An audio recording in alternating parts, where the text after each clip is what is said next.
के जिन्हें आप दिल से जानते हैं, जिन्हें आप राजनीतिक तौर पे भी जानते हैं। और मैं आदरणीय श्री केसी त्यागी जी को बुलाना चाहता हूं, आपकी तालियां उनको आमंत्रित करें और वो बात ना भूलें, मैं उनसे कुछ शेर भी सुनना चाहता हूं। आप जोरदार तालियों से उनका पुनः सम्मान करें, जिस पर आप चाहो। आ जाओ, आ जाओ, आ जाओ।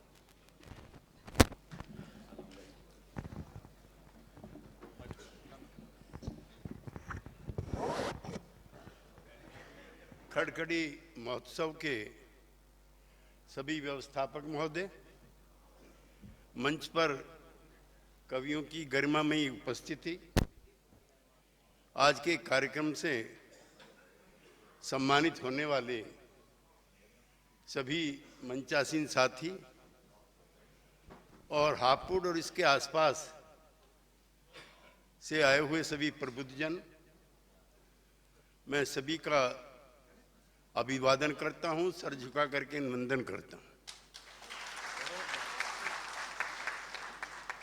और मैं विकास और इनके साथी का इसलिए भी अभिनंदन करना चाहता हूं कि ग्रामीण क्षेत्रों में प्रतिभाएं अक्सर विकसित नहीं होती। जितने भी कार्यक्रम होते हैं वो महानगरों में होते हैं, और जो ग्रामीण पृष्ठभूमि से, कृषक पृष्ठभूमि से जो नौजवान विकास जैसे उभरते हैं, वो कस्बों में और शहर में आते आते ठिठक जाते हैं।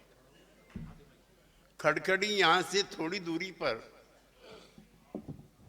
एक गांव है जहाँ के विकास रहने वाले हैं, और मुझे राजनीति में रहते हुए लाल किले से लेकर के मुंबई तक कई कार्यक्रमों में जाने का मुझे मौका मिलता रहता है, लेकिन मुझको खड़खड़ी उनसे आज अच्छा लगता है, क्योंकि मैं भी खड़खड़ी जैसी जगह से ही निकल करके आया, जहां बाप का पसीना की कोई कदर बाजार में नहीं होती है, जहां प्रतिभाएं कुंठित होकर के दम तोड़ देती हैं, जहां समाज में सम्मान रुतबे और जलवों के आधार पर तय होते हैं, तब उस एक छोटे से गांव से निकल करके कुछ प्रतिभाएं अगर अपने हस्ताक्षर करती हैं तो सबको जोरदार तालियों के साथ ऐसे कार्यक्रमों का स्वागत करना चाहिए। मेरा विकास जी राजनीति में जो पहला कदम है वो हिंदी से है। मैं यूनिवर्सिटी में पिताजी ने पढ़ने के लिए भेजा था, जैसे उमंग में और उत्साह में भेजते हैं, लेकिन उन्हीं दिनों अंग्रेजी हटाओ कार्यक्रम चल रहा था।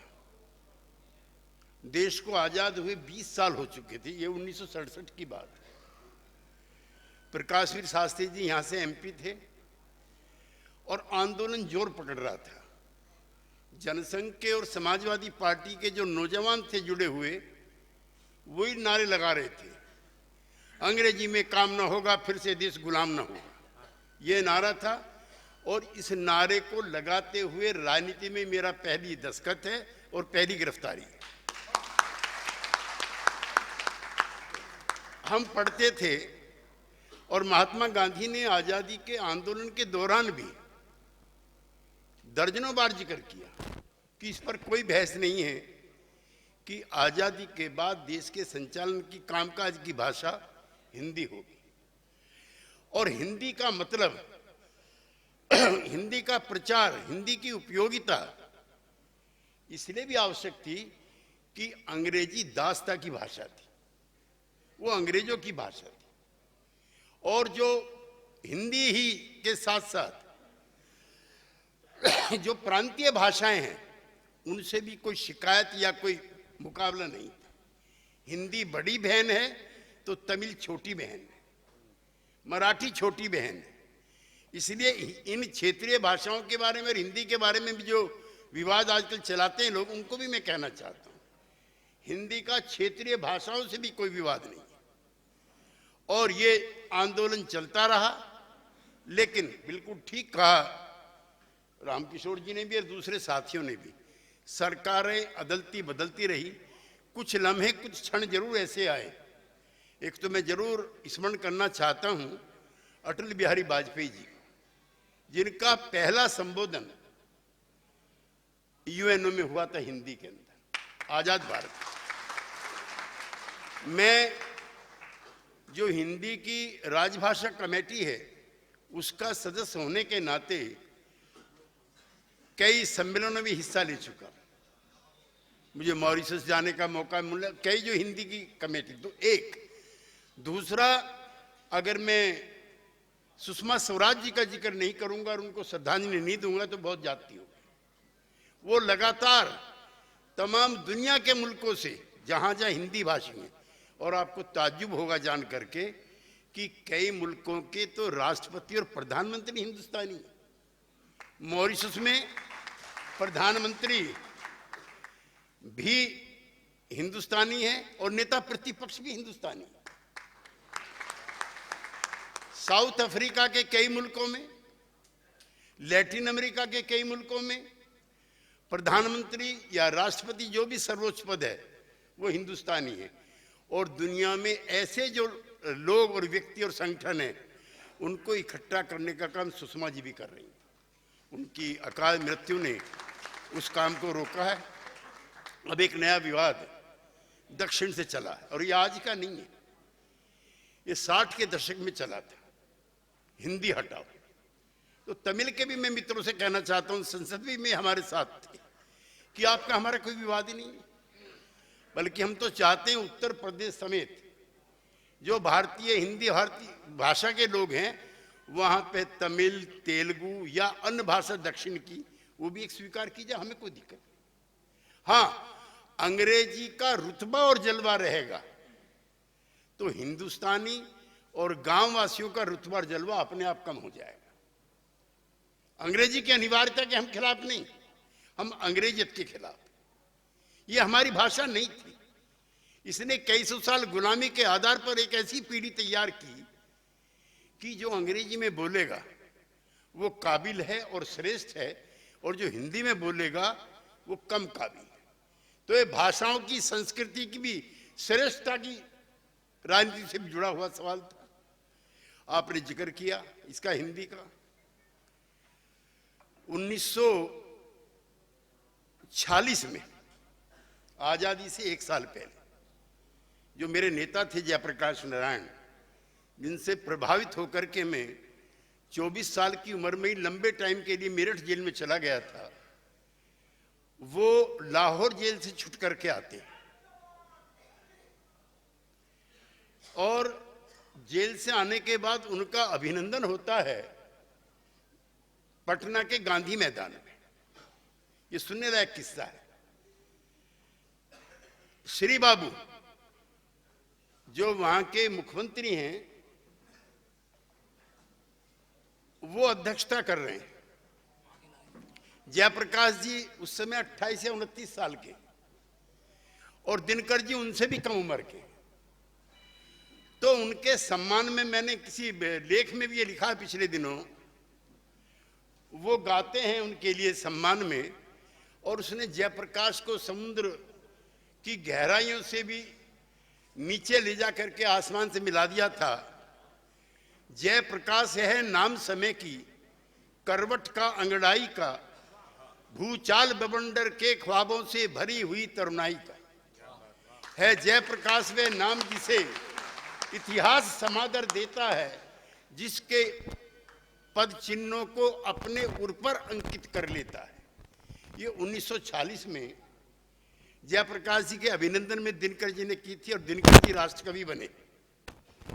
और एक रोचक प्रसंग है कि 1962 या 63 में लाल किले पर कवि सम्मेलन हुआ करते थे।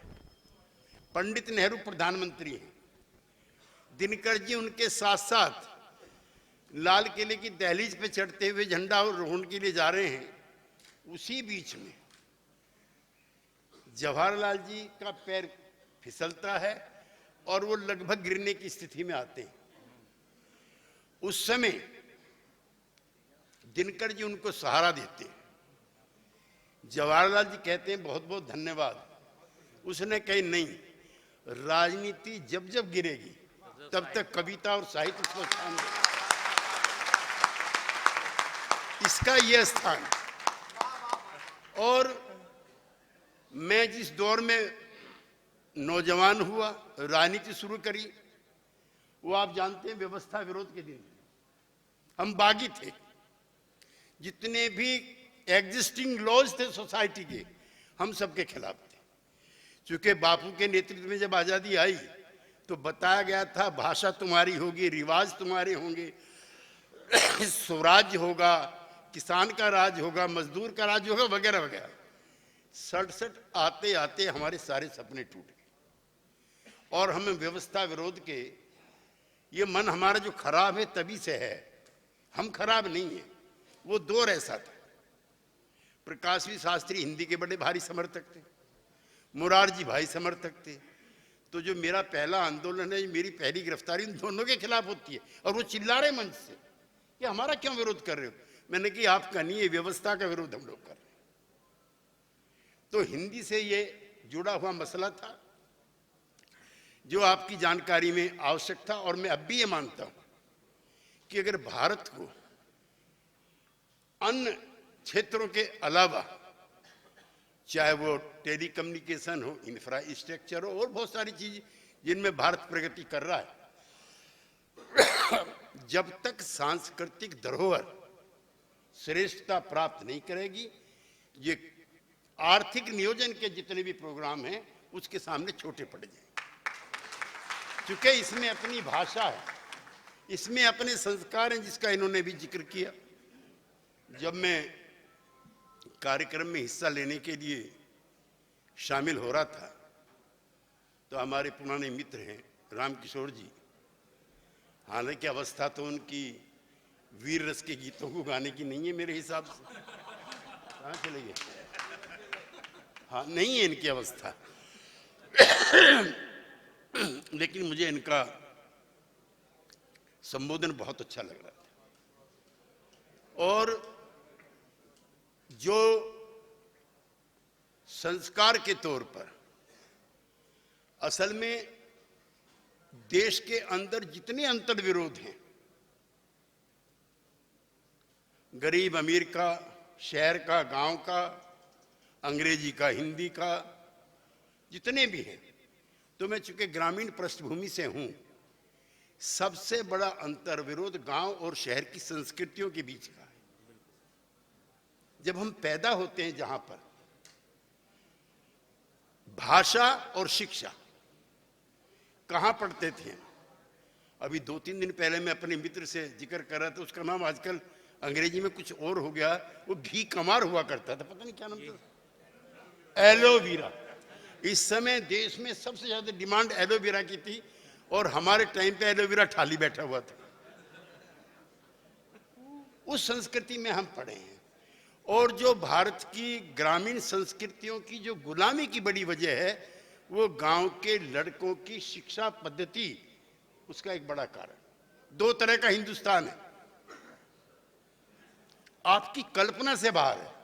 जो हमारे 2-3 मेहमान बैठे हुए हैं उसमें आप भी शामिल हैं और ये भी शामिल हैं, जिनके बच्चे जरूर अच्छी जगह पढ़ रहे हैं। ऐसे भी विद्यालय हैं इस देश के अंदर जहां 1 लाख रुपए महीने की फीस है।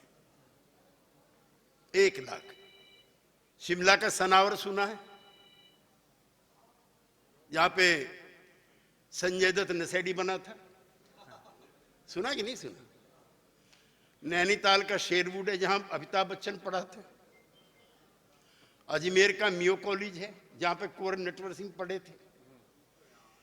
तो जो बड़ी बड़ी पढ़ाइयां हैं वो सब इस अंग्रेजी भाषा में है और इन विद्यालयों में। तो जब हम जवान ही और राजनीति करनी हमने शुरू करी, खास तौर से समाजवादी आंदोलन में, तो ये था कि रानी हो या मेहतरानी की संतान, शिक्षा सबकी एक समान।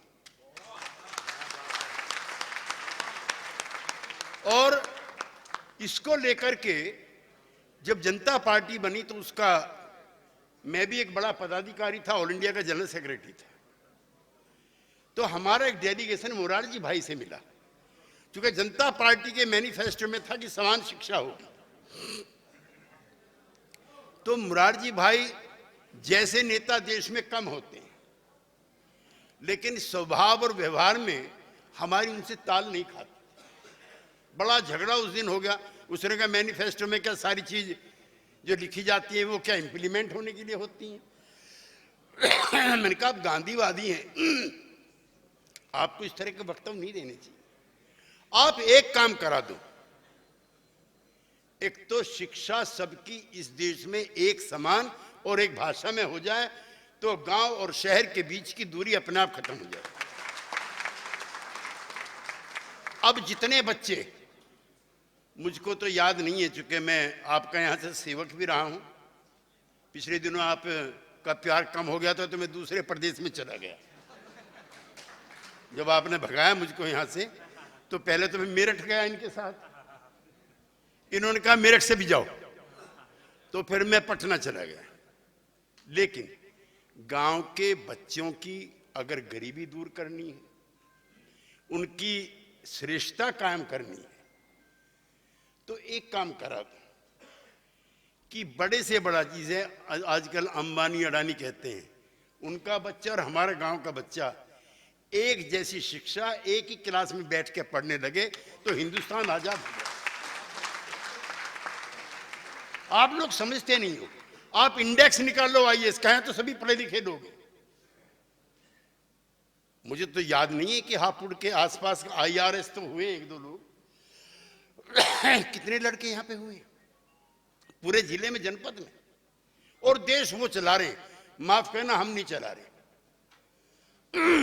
हमको तो वो फाइल ला के देते हैं और हस्ताक्षर करते हैं। और एक चीज और सुन लो, ने ये वो कहाँ गए सीएमओ साहब से माफी समेत, हम पॉलिटिकल लोग तो बदनाम भी हैं। पैसा सारा यही खरीद रहे जो ये बड़े बड़े अधिकारी। आप नहीं, आपके लिए नहीं कहा, आपसे बड़े वाले। यहां पे बैठे हुए 80-85% आदमी ऐसे हैं जो मेरे संसदीय कार्यकाल में उसके बाद भी मुझसे मिलते रहे।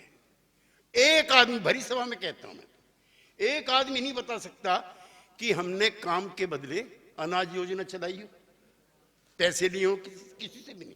हाँ, अफसर जो हैं उस जमाने में भी यही काम कर रहे थे और आज भी यही काम कर रहे।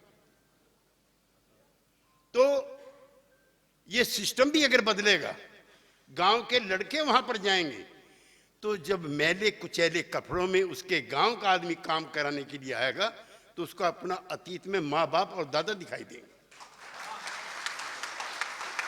इसलिए संस्कृतियों का भी बदलाव होना जरूरी है, और ये तभी होगा जब भाषा की, हिंदी भाषा की जो श्रेष्ठता है वो कायम होगी। दूसरा विषय आप इससे हट करके है, लेकिन मेरी मनमर्जी का है, और मैं इस पर काफी काम भी आजकल कर रहा हूं, लिखने पढ़ने का। भाई सारी चीज गैर सरकारी कर दो, मुझे कोई दिक्कत नहीं। हालांकि एज ए सोशलिस्ट में मानता नहीं हूं कि सब चीजों का राष्ट्रीयकरण हो जाए, प्राइवेट हाथों में चली जाए, लेकिन शिक्षा और चिकित्सा ये सरकार के हाथ में होनी चाहिए, ये पेशेवर लोगों के हाथ में नहीं। मैंने कोरोना में 300-400 बीघे के जमींदारों को, गांव के लोगों को मरते देखा, और वो उनके बच्चे उनकी डेड बॉडी को हाथ नहीं लगा पाए। ऐसा भगवान कभी दौर ना आए। चिकित्सा के जरिए भी इलाज कराना इस समय बेटे बेटी की शादी करने से बड़ा काम हो गया। आप जुकाम की दवाई लेके जाओ तो दर्जनों टेस्ट बता देंगे, 4-5 लाख के तो वही हो। लंग्स में कोई प्रॉब्लम नहीं है, इसका भी कराओ। अब ये जो दो चीजें हैं, एक तो ये मुकम्मल हो जाए तो देश का कुछ भला हो जाए। मैं विकास जी ज्यादा टाइम नहीं लूंगा, क्योंकि मुझे भी, मैं समाप्ति कर रहा हूं, लेकिन पानी गर्म हो तो अच्छा है, गला ही खराब है। इतना मैं जरूर कहना चाहता हूं आप लोगों के बीच में, ज्यादातर के पैरों की धूल हमारे माथे पे लगी होगी तभी हम एमपी बने होंगे। सबसे पहले तो यहीं बने थे, तो जन्मदाता तो हमारे आप ही हो। और उसका नाम गाजियाबाद नहीं था, तो उसका नाम हापुड़ था। याद है कि भूल गए? तो आपके चरणों की धूल यहां लगी तभी एमपी बने, तभी दुनिया देखी। लेकिन हमने ये आत्म प्रशंसा में मत मानना। देखो हमारी सहयोगी पार्टी के नेता बैठे हुए, ये भी खड़े होकर हाँ भी भरेंगे। एक काम ऐसा नहीं हुआ, एक काम भी, कि आपको शर्मिंदगी उठानी पड़े केसी त्यागी के बारे में। एक भी काम। जब हम राजनीति में किसी बड़े पद पे थे, नहीं भी थे, ये ध्यान रहता था कि लोग क्या कहेंगे। लोकतंत्र लोक लाज का काम है, अगर ये खत्म होगी फिर क्या है। इसलिए ऐसे कार्यक्रम संचालित होते रहे। विकास जैसे नौजवान और भी कई खड़खड़ी पैदा हों जहां से निकल करके आए, और जो अपनी मातृभाषा है इसको जीवन दान देने के लिए, इसको देश की भाषा बनाने के लिए, कामकाज की भाषा बनाने के लिए हमारे पुरखों ने जो प्रयास किए थे वो कामयाब हों। और हो सकता है किस दिन खड़खड़ी से कोई रामधारी सिंह दिनकर पैदा हो जाए।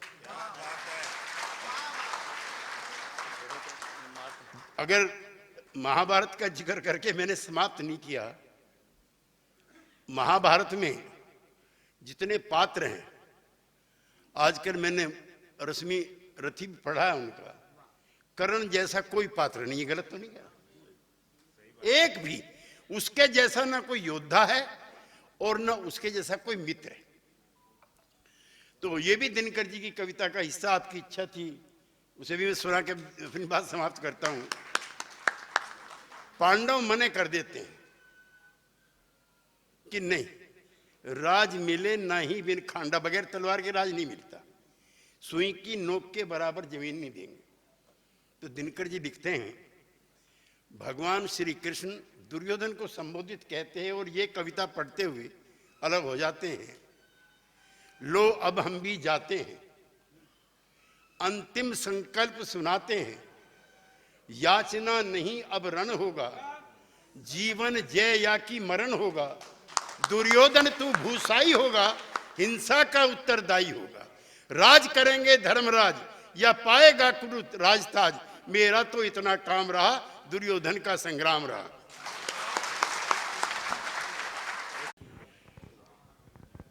हिंदी पोइट्री में, उर्दू पोइट्री में बहुत सारी गजलें लिखी गई, और हिंदी पोइट्री में जो कविता पाठ हुए, उन दोनों को मिलाकर के दुष्यंत कुमार ने एक नई शैली स्थापित की थी। मैं तो इमरजेंसी में जेल में बंद था जब दुष्यंत जी का देहांत हुआ,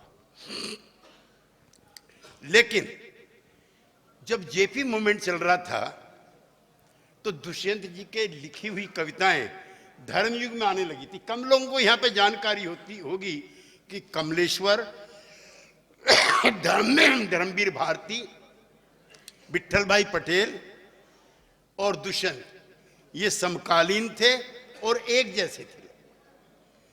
तो उस समय इंदिरा जी का शासनकाल था, कई तरह की पाबंदियां थी। तो उस समय हम दुष्यंत को पढ़ते पढ़ते जेल गए थे। उसमें जो हिंदी पोइट्री है उसमें उर्दू का टच दे करके, और जो उर्दू पोइट्री है उसमें हिंदी का समावेश करके उसको खूबसूरत और आम जन की भाषा बनाने का काम दुष्यंत कुमार ने किया था। तेरा निजाम है तू सील दे जुबान शायर की, ये एहतियात बहुत जरूरी है इस पैर के लिए। वो दौर ऐसे चल रहे थे। जयप्रकाश नारायण के लिए भी उन्होंने लिखा कि एक बूढ़ा आदमी है मुल्क में, या यूं कहो इस अंधेरी कोठरी में एक रोशनदान। फिर उन्होंने कहा, जब Indira is India, India is Indira हो रहा था, कैसे मंजर सामने आने लगे हैं, गाते गाते लोग चिल्लाने लगे हैं, अब तो इस तालाब का पानी बदल दो, ये कमल के फूल कुमलाने लगे हैं। और वो सलीबों के करीब आए तो हमको कायदे कानून समझाने लगे। मैं मेरठ जेल में था, वहां की भी एक शायर थे और उन्होंने 4 लाइन लिखी थी, उनको पढ़ करके, क्योंकि मेरा स्वास्थ्य भी आज ठीक नहीं है, खराब होता नहीं आमतौर पर, नहीं रहती ये भी रिबेल पोइट्री है, नहीं रहती कभी साहिल के अरमानों से वाबस्ता, हमारी कश्तियां रहती हैं तूफानों से वाबस्ता। हमारा ही जिगर है ये, हमारा ही कलेजा है, हम अपने जख्म रखते हैं नमकदानों से वाबस्ता। अभी क्यों पीछे मुड़कर देख लेते हो खराशों को, न जाने कितनी जंजीरें हैं दीवानों से वाबस्ता। ठीक है।